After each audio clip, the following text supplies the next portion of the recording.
Hey everyone, welcome back to Corporate Decoder, the place where we decode the corporate world. Today we are diving into an 8K filing from Fortrea Holdings, and trust me, it's not just another boring document. It's a game of musical chairs, a bit of corporate maneuvering, and a dash of shareholder power all wrapped into one. Get ready for some interesting changes. This report, called an 8K, is like a company's way of shouting, hey, something important happened, to the Securities and Exchange Commission, which is the government agency that keeps an eye on businesses. And for Fortrea, a company in the world of healthcare, something important indeed did happen on February 21st, 2025. First up, they made a deal and agreement with Starboard Value LP. Starboard is a company that likes to buy shares in other companies and then push for changes, hoping to make those companies more valuable. So what did Fortrea agree to?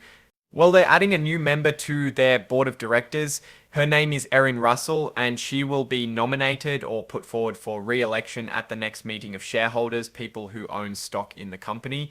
The board, which is a group of people who guide the company, thinks she is independent, meaning she does not have a conflict of interest.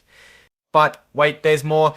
Later in the year, Starboard gets to pick someone else, a Starboard employee, to join the board too if they still own enough shares in Fortrea. There's a rule, they have to keep owning at least 3% of the shares, or a certain amount, 2,691,000 shares. If Starboard's ownership drops below that, this deal is off.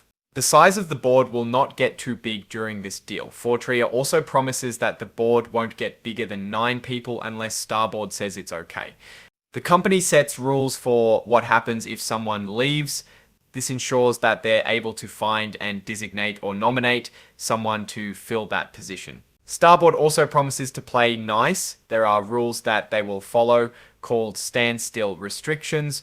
This means they agree not to cause too much trouble or try to take over the company for a while. This agreement ends before Fortrea's 2026 annual meeting.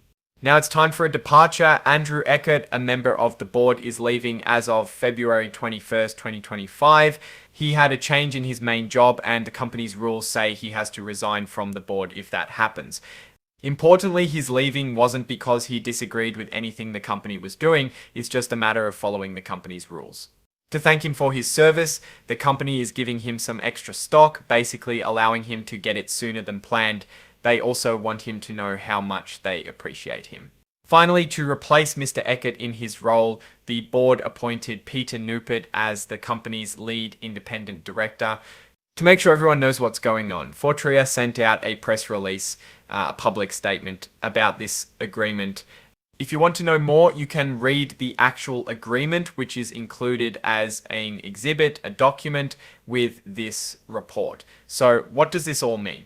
Well, this filing suggests Fortrea is open to input from shareholders like Starboard, likely to improve the company's performance or direction. The changes in board members could bring fresh perspectives and strategies to the table. It could also mean Starboard sees potential value in Fortrea and wants to help unlock it. However, there are risks. Starboard's involvement might lead to pressure for short-term gains at the expense of long-term growth. Also, changes in leadership can create uncertainty within the company. Looking ahead, Fortrea's stock price could react positively to the news if investors believe Starboard's involvement will boost the company's value. However, if Starboard's plans are perceived as disruptive or too focused on short-term profits, the stock price might suffer. Considering all this, I'd lean towards a slightly bullish outlook for Fortrea. The company is open to input from shareholders like Starboard, and that could lead to some gains. Based on current financial metrics and future growth expectations, a reasonable target price range would be $48 to $55. Thanks for watching. If you found this analysis helpful, please subscribe, like, and leave a comment below. Until next time, this is Corporate Decoder, helping you make sense of the corporate world.